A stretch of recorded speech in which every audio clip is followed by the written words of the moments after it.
Emmanuel, the God with us who saves.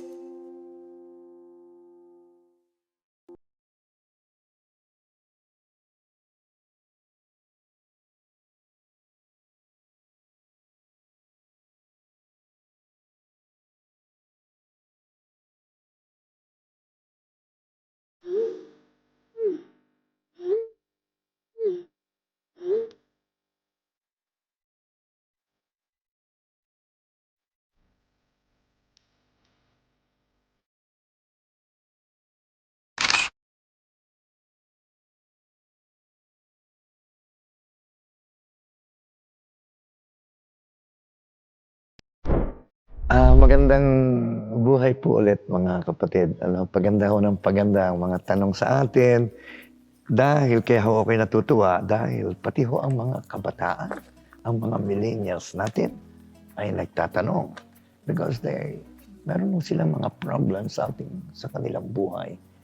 At ako'y natutuwa at still may konsyensya pa sila. Kung bagay, wala ng konsyensya pero meron pa rin. Bakit ho? Sapagkat ang tanong ho sa akin ay ganito. We are young millennials, and my boyfriend both work as a call center agents. We live together in one small condo unit. We go to bed and live as a husband and wife, but no commitment to get married. Are we committing sin? Sila daw ho ay parehong call center agents. Ano po? Alam naman natin ang mga call centers, ganyan. Natural kung minsan ginagabi sila, kumukuha sila ng mga condominium. Okay, ngayon. Para mura-mura, ay di, nag-share. Mabuti kung ang cashier ay isa ring hindi naman sila nagre-relate. Pero ang mahirap ay kung babae at lalaki ang mag-share. Yan. At yun ang tanong sa amin. Sila daw ho ay parehong kulay pero lalaki at babae.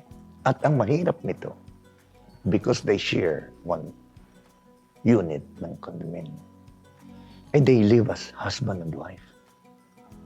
Parang nabubuhay bilang mag-asawa na. Pero hindi pa sila. Hindi man lang sila kasal. Ni sa simbahan, ni sa gobyerno. Wala ho. Ngayon, kaya ang makakatuwa ay nagtatanong sila, ito ba pong aming pagsasamang ito ay kasalanan? Aba, ibig sabihin may konsyensya pa mga bata.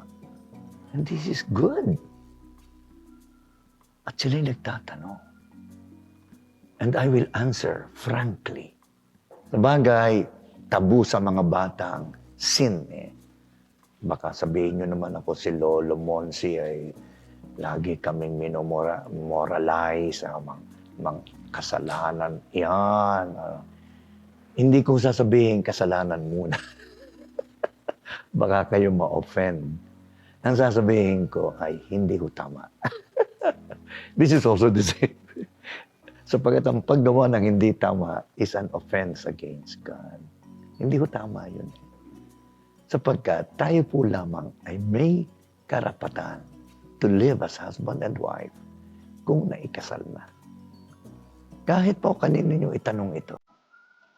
Bagamat maraming o dyan basta nagsasama for many reasons. Ang iba ay basta tawag ito trial marriage. Kaya katulad ninyo, katulad sinabi niyo, wala kayong commitment, basta let us wala tayong magawang iba.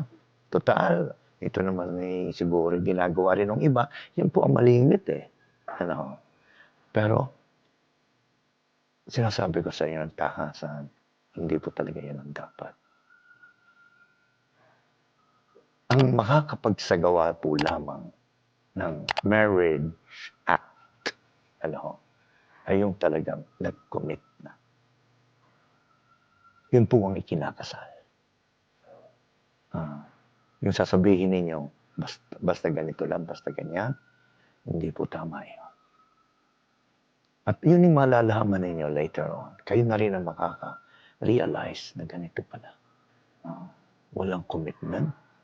Tapos living as husband and wife. That is premarital sex. that is putting in your hands, na parang kayo ang nagiging mga Diyos ng inyong sarili. Ako ang gagawa ng gusto ko at walang kinalaman sa akin ng Diyos. Wow, wow, wow, wow, wow, wow. That is the worst sin. Wag ho.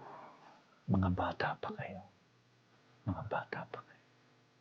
So mabuti ho't nagtanong kayo, and being a priest that I am, representative of the church, at mabutit kayo nagtanong, I will tell you, it is a sin. And the faster you do not, or you refrain from doing this, or you behave better, the better.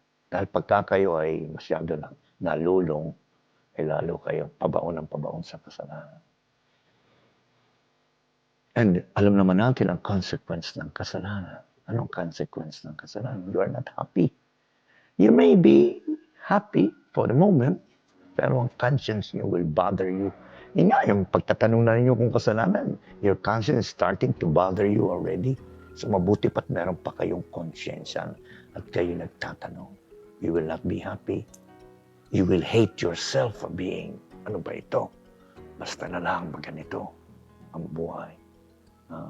And yet you see people who are married and they live happily. Yun talaga maganda. Like your parents. They were married. And they got the benefit of marriage. Kaya sila nagsasama.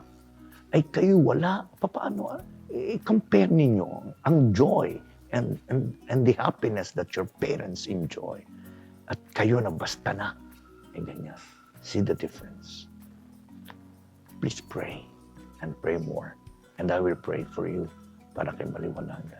And I hope I'm able to help you by saying and by answering straightforward your question. Is it a sin? Yes, it is. And the faster you get out of it, the better. And God bless you. I pray for you. At yung pakisabi mo na rin doon sa inyo mga kasamahan. Baka hindi lang kayo. My goodness. Sabihin nyo, oy, naku, ito palang ginagawa natin. Itong malaking kalokohan ito at malaking kasalanan. Sabi ni Father, sabi ni Lolo Monsi. Hindi kaya pat-uso yan. Pwede nang gawin. Precisely. Baka tayo maging Sodom and Gomorrah. Naku, Diyos ko. Pagka tayo naging Sodom and Gomorrah, you know what happened to Sodom and Gomorrah? They were devastated. Sila ay tawag dito, devastated at nagpadala si God ng mga sulfur at saka mga fire to destroy them because they have gone out of control.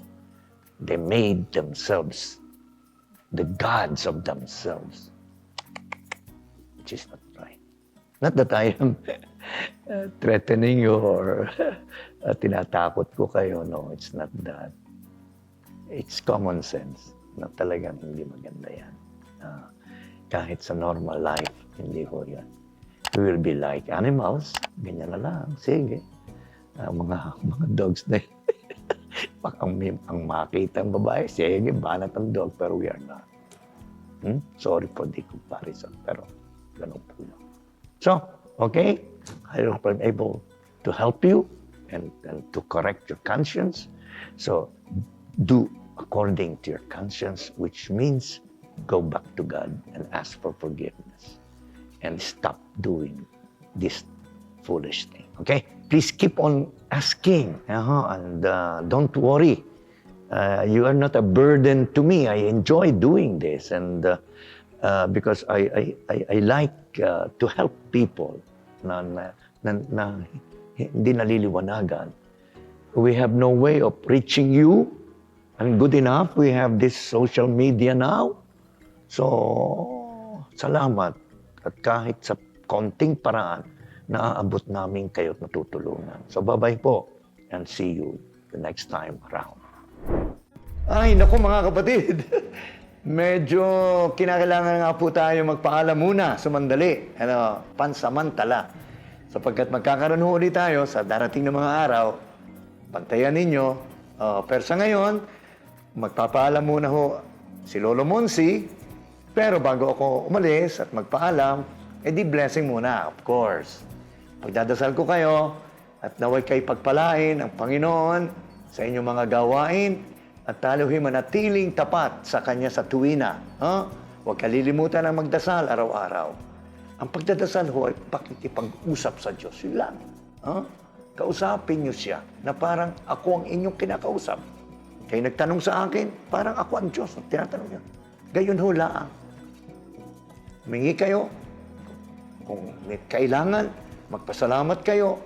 Kung may mga dapat ipagpasalamat, humingi kayo ng tawad. Kung meron dapat kayong ihingi ng tawad. At purihin niyo siya. Sapagkat siya ang dakila at makapangyarihan. So, babay na ho ulit sa inyo. God bless you. And see you next time.